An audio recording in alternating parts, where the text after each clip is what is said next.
welcome back to the Citizen channel. You're all staying safe and well. A new season, so a new first episode of the season of I Didn't Know That. Well, we have a look at the hard copy of a game, so all the match day programme we're talking about, and see what sort of any interesting facts or funnies that we didn't know about our wonderful club, sometimes about our opponents, but of course we're looking at the Community Shield today, so I'm not going to waste too much time looking at United's bit of it. I had a quick scan through, made sure there was nothing relevant to City, but yeah, so sometimes we have a look at stuff on our opposition, but I don't particularly do that with this one, with playing United. We probably know there's a couple of things on City and United combined, which we'll talk about. So we're going to check out any facts and any oddities within the hard copy memory of the game. So please join us, and we'll do this throughout the season, of course. If you've been with me before, you know what the plan is. I try and find stuff that I might have forgot, or I never knew in the first place, and just share the information.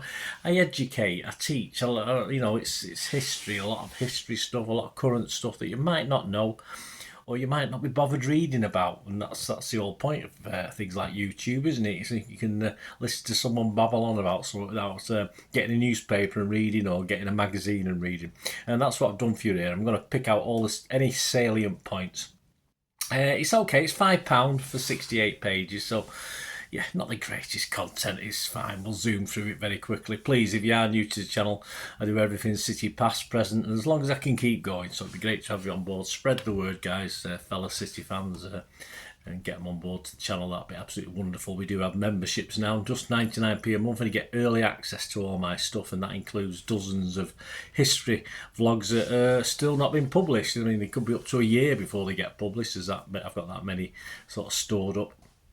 So you get early access to that, and you also get a copy of the script if it's available. Some might not be available, but so if it's something history-wise and you want a hard copy of the words as well to use and do whatever you want with, you're quite welcome to them. So that's if your membership 99p. We do have sponsors as well, but I mentioned that before we go. I don't want to waste time just at this point in time doing that. I do film and TV stuff as well, guys, so if that's of any interest, or you know someone who might be interested, another passion of mine, not as much as City, of course, but have a look at that. I know a lot of you out there like football, you like your film and TV, like me as well.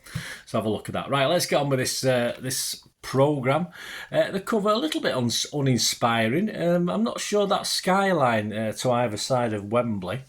It would have been nice to see the arch blue, wouldn't it? But I suppose we can't be too cheeky. I mean, they could have done half and half with it, couldn't they? They could have done half red, half blue, but hey, I don't think they can do that, can they? I wonder if they can do that. Actually do that. Probably can. I'm not too sure. Must be able to, because it's not going to be all one setting. I'm not into electronics as such, but I'm sure they could have done half and half. But of course, it's only a drawing, Bernard. Don't get all upset about it. But of course, the skyline, I couldn't understand it's certainly not Wembley skyline, is it, either side of the stadium? So I'm thinking, is it supposed to be Manchester? Because it doesn't look like Manchester. It's certainly not London. But of course, I was looking for something familiar to me, and I think it's just lazy artwork, absolutely useless, but wasted time. What didn't we know, or did you know? What did you know about, or what did we learn about City? Well, inside the Etihad is a diary of what's happened to us since the 19th of May, of course, clinching the title against West Ham. We skirt over the week after the FA Cup final, of course. Anything not common knowledge to all us Blues? Not really, no. So I'll skip over that as well, because there's nothing in there. There's a piece on Savio. We may learn something new here, or certainly a couple of things.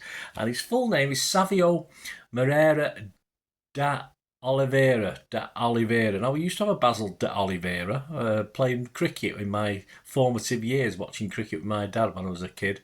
And he played cricket for England, but of course he was from South African sort of black heritage, so it was unusual for me to see that in those days. And I think it was the only way he could play international cricket, because of course South Africa were sort of banned, I think, at the time. So yeah, so that, and I have noticed that with a few players, that Oliveira, so it must be something. Yeah, let me know, guys, is it something popular in Brazil, etc., or that sort of, is it sort of popular surname. I thought Savio's his surname, isn't it? But that comes first, so I get all confused. A bit like Chinese, isn't it, where they start from the back and go forward, stuff like that. But let me know anyway, because there seems to be a lot of Oliveras knocking around when I watch footballers' names. As a child, he worked on his grandparents' farm. He picked tomatoes and milked cows. There you go. In his spare time, he played barefoot football on the beach. Of course, he did. He's in Brazil.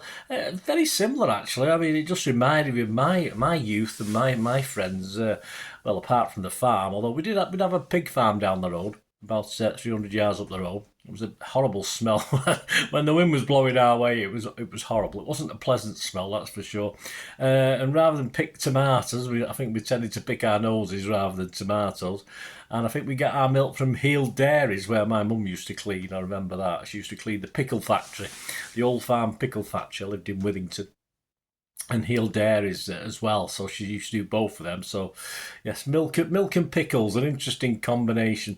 And of course, I didn't play on the beach, not in Withington anyway. But although obviously some of the grass was a bit bare, so it was a bit soily. I wouldn't call it a beach, but of course I would wear my Alan Ball white boots. So I did have a pair of boots on the Red Wreck, which was across the road from me. So pretty close, really. Although I'm pretty sure I did play football on Blackpool Beach once or twice, and perhaps Rill Beach or Prestatyn Beach as well. But usually on those places, you kick the ball and it flew away because of the wind. It just went right back to the sea or whatever. But there you go. I'm sure they didn't have that problem in Brazil. He represented Brazil at under 15, 17, under 20 levels. And he started at the club Atlético Mineiro, making his debut at 16 and becoming the youngest goal scorer for them in the Copa Libertadores, that's it, I think that's how you pronounce it. And of course he joined part of the City football group, Troyes, but struggled, obviously that's 5 miles from home, only a young lad, and he went on loan to PSV Eindhoven, picked up an injury but didn't have a great time there, but bit homesick, a bit down, but he got through it. And of course, shone at Girona last season, where he earned his Savinho nickname from the fans, of course. So that's why he's put it on his shirt now. It's not officially his name, it's Savio, but he likes Savinho because he got that from the fans. His manager there compared his impact to Girona to that of some bloke called Jude Bellingham. Have you heard of him? I'm not too sure. At Real Madrid, so he made similar comparisons of his impact was similar to Jude's at Real Madrid, and he won his first senior cap for Brazil at Wembley. I can't remember if I watched this or not, but he came on in the 1-0 win over England. So his first game was at Wembley in England, and his second game was at Wembley, as far as I know. He might have had other games, I'm not too sure. His stats at Girona, he played 37 times, 9 goals and 10 assists. So he didn't do too bad, I mean. It must be pretty good for La Liga. It doesn't sound fantastic, but it'll do, I suppose. An interview with Jack Grealish, absent on the day, of course, so bit like someone else we're going to talk about in a minute. Anything interesting? Well, not really. The best places visited on tour, he said, was the US, South Korea and Japan. So unless he'd been anywhere else with Aston Villa when he was there, that's about it, isn't it? That's about where he's been with City. Motivation to win trophies, of course, is to be able to lift them in front of our fans, and no doubt to get pissed afterwards as well, but he didn't mention that one. There's an interesting chat with Costel Pantilimon, who's obviously been fed some duff information. Of course, Costel he lifted his shield at Villa Park back in 2012, of course. It was at Wembley, as stated in the football programme. It was at Wembley, as stated also on the official City X account when it was mentioning charity shields or community shields as well. So Costel's getting a bit confused here. So, of course, he played in that game against Chelsea when we won it. I went, if you were there at Villa Park, it's a good day. One of the best community shields I've been to, just from atmosphere-wise, etc. And even he was saying how great it was to play at Wembley, but I think he was getting a little bit confused. But as far as I know, he did play at Wembley, but of course he played in the League Cup, did win over Sunderland, didn't he? I think he played in that game. So I do get mixed up, but off the top of my head, I'm fairly sure. So he's getting a bit mixed up with that win over Sunderland. As far as he was on the bench, I think he was on the bench for a Community Shield match, but certainly he wasn't the one that we won there. So Also, it's not his fault. He's just obviously given duff information. His mind's trying to think back. It is quite difficult. He's 37 now. He's knocking on a bit, and he's still only 6'8" tall, 6 feet 8 inches tall. I'm sure he'll start to shrink very, very soon as he gets older. There's another piece on Nico O'Reilly, who started life, of course, as we all know, very young at City in the under-10s. He'd played for Failsworth Dynamos and Moston Tigers, if you know them. I don't know either of those two teams, but it might be local to you or you know about them. Of course, he signed professional for City in July 2022, and he measures up at 6 feet 2 inches. And not as big as Costell, but not a small lad, is he? We do tend, these classy footballers, you tend to be a little bit small. Although Rodri's not small, is he? And he's been hinted at taking his place eventually. That'll be interesting. Some general FA stuff on grassroots football, some awards as well at grassroots level. There's a piece on referee John Brooks, of course, who was replaced by Jared Gillett, both as bad as each other. But so they did put a little stop press in that Gillett was going to be the referee, but of course the Q&A with Brooks was too late to do anything about that, so that stayed in the programme. About United, as I said, not interested really. Had a quick scan to make sure there was nothing about City that was flattering. Not a chance of that. A quick scan down the United squad did make me smile a little bit. I've noticed they had a player on US tour called Harry Amas, and when I first saw him on a starting 11, it just said Hamas. I thought it was quite interesting. Unfortunate name, I suppose, but there you go. And they do, looking down the squad, they got a guy called Dan Gore, and I must admit, initially I thought he was once the US Vice President, Dan Gore, but of course it was Al Gore, wasn't it? So it's probably his dad. And at number 46, I don't want to bump into this character, we'll steer clear of this one. They've simply got someone called Hannibal. There you go, at number 46. So I thought that just took my eye. What about City and United? Well, Made in Manchester takes a look again at the grassroots stuff. It like the Fletcher Moss and Reddish Vulcans, the likes of Trashford, of course, and Phil Foden coming from them clubs. So it takes a quick look, mainly at Fletcher Moss, who have to supply a lot of United players, I think, more than City. Let There Be Light looks at City and United in years gone by, including the 55-56 season. When United, of course, had won the league and we won the cup. I think we finished fourth that season. And we kindly, of course, let them use Main Road for Europe as they didn't have floodlights, obviously spending the money on players, weren't they? And the Charity Shield fixture that took place, which was the first competitive, well, we'll call Charity Shield competitive, loosely speaking, floodlit game between the two Manchester clubs. We lost, but partly because, again, we're nice, aren't we? We're too nice for them. We know about loaning them kits and stuff like this.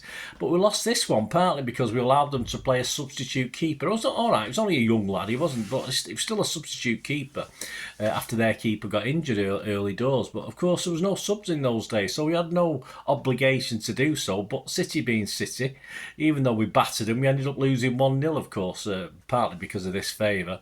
And of course, according to the newspapers at the time, City had a perfectly good goal disallowed as well. So now it changes, does it, guys? Well, there you go. A little bit of look at the Community Shield programme.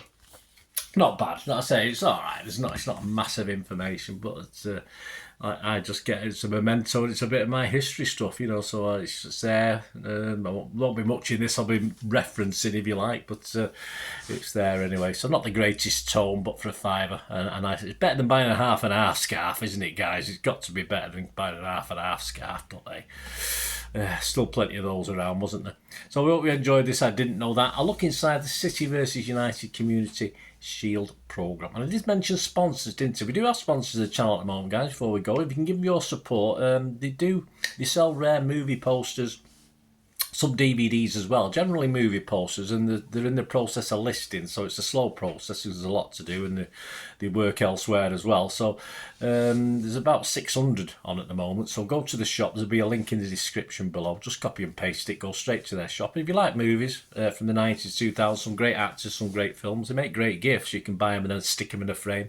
Or just treat yourself. If you watch my TV and film vlogs, I have posters in the background of me which are from the same source. So give them your support, guys. And if you do mention me, if you do fancy any, if you do place an order, you'll get an automatic 10% refund as well. My socials are on screen there. But if you mention me, they will do that immediately and send it out within 24, 48 hours to you. So yeah, just get in touch. Is there anything film wise from those eras, 90s or 2000s? They haven't got it up on the site. Just message them. They might have it. They've not listed it yet, so it's always worth it if you like your films and TV. So there you go. Give them your support, guys. My thanks to P@6505. If you're interested yourself in sponsoring the channel in some way, just get in touch through one of those socials, and we can have a chat. What we can do for each other.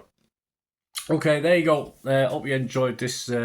Stay tuned, lots of stuff as the new season gets on. There'll be a lot of these, of course. I didn't know that. As I say, we usually have an image of the day and stuff like this. Funny thing of the day, might have quiz questions, etc. So if you like a little bit, something different, stay tuned, guys. Thanks for watching. Until we meet again, I'll never ask one thing, don't I? Please stay safe, everyone, especially you Blues. And quite simply, come on, City. Bye for now.